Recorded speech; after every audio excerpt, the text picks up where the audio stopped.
भैया कक्षा 9वीं के सभी विद्यार्थी लगातार कमेंट कर रहे हैं। देखिए सर, जिस प्रकार आपने हमारे बड़े भैया लोगों की मदद करी है, चाहे वो 12वीं में हो या 10वीं में हो, इसी प्रकार से हमारी भी मदद कर दीजिए। कल हमारा 2 बजे पेपर है और रात हो चुकी है, तो अब हम क्या करेंगे। तो देखिए फाइनली आपके लिए मैं कक्षा 9वीं हिंदी का फुल पेपर मैं आपको बता दूंगा, ठीक है। अभी बता देता हूं मैं डायरेक्टली, ताकि कल जो है आपका यहाँ पे 2 बजे जैसे ही आप पेपर देखेंगे ना, तो आप खुशी से उछल पड़ेंगे। जी हाँ, तो सभी प्रश्न मैं बताऊंगा, सभी 23 प्रश्न मैं आपको बता दूंगा जो भी आपके पूछे जाएंगे, ठीक है। इस प्रकार से कल आपको देखने के लिए मिलने वाला है पेपर। देखिए 915 जो है आपका यहाँ पे कोड है, ठीक है। 915 कोड है और ये आपका यहाँ पे कोड नंबर है, ठीक है। तो ये कोड नंबर भी आप मिला लेना, ठीक है। तो सभी प्रश्नों के उत्तर मैं आपको बताने जा रहा हूँ, तो ये सारे जो निर्देश हैं ये पढ़ लेना पहले, जैसे ही कल आपको पेपर मिलेगा, ठीक है। सो गाइस, रीति रिवाज के अनुसार देखिए सही विकल्प तो जो है वो तो आप यहाँ पे स्कूल में ही पता लगा लेंगे, ठीक है, क्योंकि कोई भी बता देता है, जल्दी से जल्दी आप निपटा लेंगे इनको। लेकिन जो मेन क्वेश्चन है उनके लिए आप आए हैं कि वो सारे बन जाए। बाकी मैं सभी के आंसर बताऊंगा आपको, तो घबराना बिल्कुल भी नहीं है। तो देखिए सही विकल्प चुन करके हमें लिखना था। छायावाद के जनक माने जाते हैं, तो छायावाद के जो जनक हैं वो आपके जयशंकर प्रसाद जी माने जाते हैं। कबीर के अनुसार ईश्वर कहाँ रहता है, तो कबीर के अनुसार ईश्वर जो है वो हर प्राणी के श्वास में रहता है, ठीक है।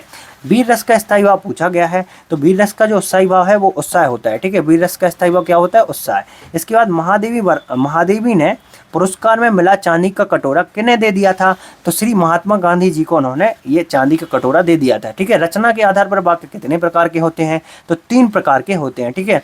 मृदुला गर्ग की रचना पूछी गई है, तो मृदुला गर्ग द्वारा लिखी गई रचना है मेरे संग की औरतें, ठीक है। कुछ इस प्रकार से आपको लिखना होगा। नेक्स्ट आपकी यहाँ पे दिए गए थे रिक्त स्थान, ठीक है। रिक्त स्थान जो दिए गए हैं इनके आंसर अपन देख लेते हैं। सो चैंपियन, यहाँ पे पहला रिक्त स्थान हमें दिया गया है काली तू रजनी भी, ठीक है। खालिस्तान तू शासन की करनी भी काली, तो यहाँ पे काली ही भरना है आपको, ठीक है। पहले में आपको क्या भरना है, काली। दूसरा जो दिया गया है वीर रस का स्थायी भाव उत्साह होता है, ठीक है। वीर रस का स्थायी भाव क्या होता है, उत्साह। इसके बाद पीतर पात सरिस मंडोला में यहाँ पे उपमा अलंकार है, ठीक है। कौन सा अलंकार है, उपमा। इसके बाद नेक्स्ट आपका यहाँ पे देखिएगा हिंदी का प्रथम उपन्यास को माना गया है, तो देखिए परीक्षा गुरु को हिंदी का प्रथम उपन्यास माना गया है, ठीक है। इसके बाद 5वां है आपका शब्द के पहले जुड़ने वाले शब्द क्या कहलाते हैं, उपसर्ग कहलाते हैं, ठीक है, उपसर्ग। इसके बाद हम हाथी पे खालिस्तान ना जुतवाए, तो देखिए हल ना जुतवाए, ठीक है। इसमें क्या भरेंगे आप, हल। कुछ इस प्रकार से आपको ये भरना था। इसके बाद देखिएगा सही जोड़ियाँ आपकी दी गई हैं, तो सही जोड़ियों का अपन को मिलान करना था, तो सही जोड़ियों का मैं करके बता देता हूँ। देखिए लह लह पालक, तो लह लह पालक का जो मिलान है आपको करना है मह मह धनिया से, ठीक है। ऑप्शन खा से मिलान कर देना है। श्रृंगार रस, तो श्रृंगार रस जो है वो आपका रति स्थायी भाव है, ठीक है, रति स्थायी भाव। तीसरा है प्रेमचंद, तो प्रेमचंद द्वारा जो है यहाँ पे लहमी लिखी गई है, ठीक है। चौधरी चरण सिंह, तो चौधरी चरण सिंह पूर्व प्रधानमंत्री थे। मात्र ही भर, तो मात्र ही भर का जो मिलान है निपात शब्द से करना है। इस जल प्रलय में अब जो बचा हुआ है उसी से कर देना ना।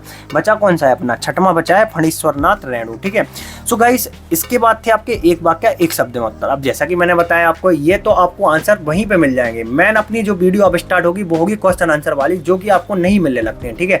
उसके पहले मैं आपको बताना चाहूँगा, कुछ विद्यार्थी ऐसे होंगे जो हो सकता है 2 बजे उनका 1 बजे उनको निकलना है, ठीक है, या फिर 12 बजे निकलना है घर से। पता चला 11:30 पे उनको ये पेपर मिला है, 11:30 पे वो ये वीडियो देख रहे हैं। अब क्या करेंगे वो, तो अब उनके लिए मैं पेपर की PDF दे रहा हूँ, साथ में सॉल्यूशन की PDF दे रहा हूँ। जी हाँ, ताकि आपको कहीं से भी कोई भी समस्या का यहाँ पे सामना ना करना पड़े। तो आपको क्या करना है, गूगल अपना ओपन करके यहाँ पे आपको देखिए, मैं आपको बहुत ही सिंपल स्टेप में बता देता हूँ। एक माइक का बटन दिखता है, इस पर आपको दबा देना होगा, ठीक है। इस पर दबाने के बाद देखिए मैं यहाँ पे दबा देता हूँ। क्या बोलना है, जो मैं बोलूँ वो आपको बोलना है, तो सर्च हो जाएगा, ठीक है।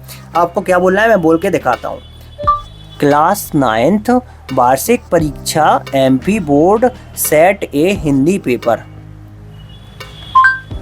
ठीक है। इतना बोलने के बाद आपको यहाँ पे सर्च कर देना है। जैसे ही आप सर्च करेंगे नीचे यहाँ पे आना है आपको। यहाँ पे देखिए ये दिया गया है हिंदी का पेपर 9th का, ठीक है। 9th हिंदी का पेपर यहाँ पे दिया गया है, तो आपको इस पर क्लिक कर देना है, ठीक है। इस पर जैसे ही आप क्लिक करेंगे नीचे आना है आपको। देखिए अपना 9th हिंदी का पेपर पूरा दिया गया है। यहाँ पे हम नीचे आएंगे, नीचे आने के बाद देखिए पूरा पेपर डला हुआ है जो मैं आपको दिखा रहा हूँ। इसी कारण से मैं दे देता हूँ ना PDF, कोई नहीं देता आपको, मैं दे देता हूँ, भले ही मेरी वीडियो चले या ना चले, ताकि आप एग्ज़ाम के पहले ही आपको ये देखने के लिए मिल जाएगा, जिससे। और फिर देखिए यहाँ से आप सॉल्यूशन भी डाउनलोड कर लेंगे। जी हाँ, हमने दोनों समस्या आपकी निपटाई हुई है। यहाँ से आप देखिए 15 सेकंड बस आपको रुकना होगा और आपकी सॉल्यूशन की PDF मैं लाइव मोबाइल में डाउनलोड करके बताऊंगा। बस आपको क्या करना है, किसी भी एक ऐड पे क्लिक कर देना है। आपके ऐड पे क्लिक करने के कारण ही हम यहाँ पे सॉल्यूशन दे पाते हैं, तो ऐड पे क्लिक जरूर करना है, ठीक है। अब देखो ये ले गया डायरेक्टली, हमें ड्राइव पे ले गया। और यहाँ से हमारी जो है हिंदी की सॉल्यूशन की पीडीएफ डाउनलोड हो जाएगी। ठीक है, यहाँ से आप कर लेना। ठीक है, ये है अपना हिंदी कक्षा 9 में हिंदी, तो यहाँ से कर लेना और पेपर भी आपको यहीं पे मिल जाएगा। ठीक है, अब चलो अपन आगे बढ़ते हैं और जो क्वेश्चंस अपने रह गए हैं ना उनको देख लेते हैं। ठीक है, इसके बाद थे आपके एक वाक्य एक शब्द मत। सो गाइस, पहला क्वेश्चन है ब्रिटिश राज का गहना क्या है। ब्रिटिश राज में गहना क्या माना जाता था? हथकड़ियाँ। ठीक है, स्थायी भाव को जगाने वाले उद्दीप्त करने वाले रस क्या कहलाते हैं? तो ये कहलाते हैं आपके विभाव। ठीक है, सबसे बुद्धिमान जानवर किसे माना गया है? गधा को। रचना के आधार पर वाक्य कितने प्रकार के होते हैं? यहाँ पे 3 प्रकार के होते हैं। ऊंची दुकान फीका पकवान जो है वो यहाँ पे अधिक दिखावा करना होता है। ऊंची दुकान और फीका पकवान का मतलब। ठीक है, जनरल मैथैया का चित्र किसने मंगाया था? लेखिका की बहन रेणु ने मंगाया था। ठीक है, लेखिका की जो बहन थी रेणु उसने मंगाया था।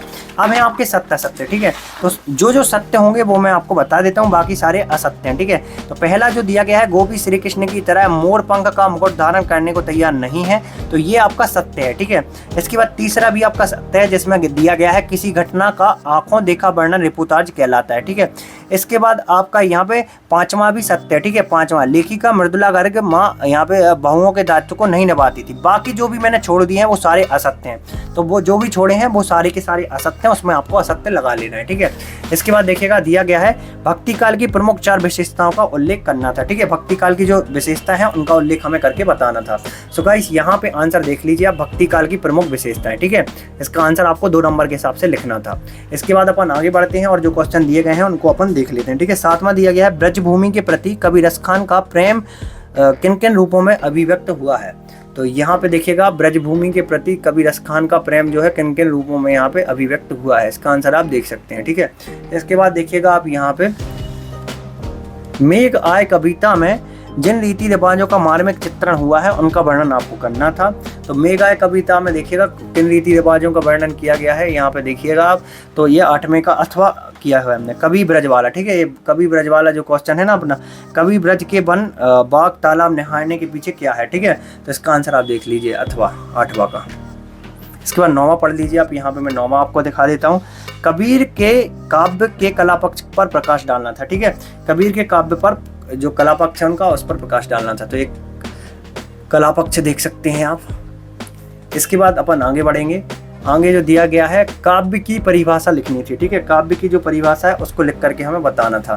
सो गाइस, इसका आंसर देख लीजिए, काव्य की जो परिभाषा है उसका आंसर आप देख सकते हैं। ठीक है, इसके बाद अपन और आगे बढ़ते हैं और जो क्वेश्चन दिए गए हैं उनके आंसर्स देख लेते हैं। नेक्स्ट है अपना वीर रस की परिभाषा लिखते हुए एक उदाहरण देना था। ठीक है, वीर रस की परिभाषा लिखनी थी और इसका उदाहरण भी अपन को देना था, तो आप देख सकते हैं वीर रस की परिभाषा और एग्जाम्पल भी। इसके बाद देखिएगा आप आगे, यहाँ पे मैं दिखा देता हूँ आपको, उपन्यास किसे कहते हैं? 2 उपन्यासकारों के नाम लिखने थे। ठीक है, तो उपन्यास किसे कहते हैं ये आप देख लीजिए जल्दी से, यहाँ पे उपन्यास किसे कहते हैं। ठीक है, और 2 उपन्यासकारों के नाम आपको अपने हिसाब से लिख लेने होंगे। ठीक है, इसके बाद देखिएगा यहाँ पे मैं आपको दिखा देता हूँ। नेक्स्ट है आपका यहाँ पे किसान जीवन वाले, यहाँ पे समाज में पशु और मनुष्य के आपसी संबंधों और यहाँ पे कहानी में किस तरह व्यक्त किया गया है, तो ये देख लीजिए आप, इसका आंसर भी देख सकते हैं आप किस प्रकार से व्यक्त किया गया है। ठीक है, इसका आंसर आप लिख लीजिएगा।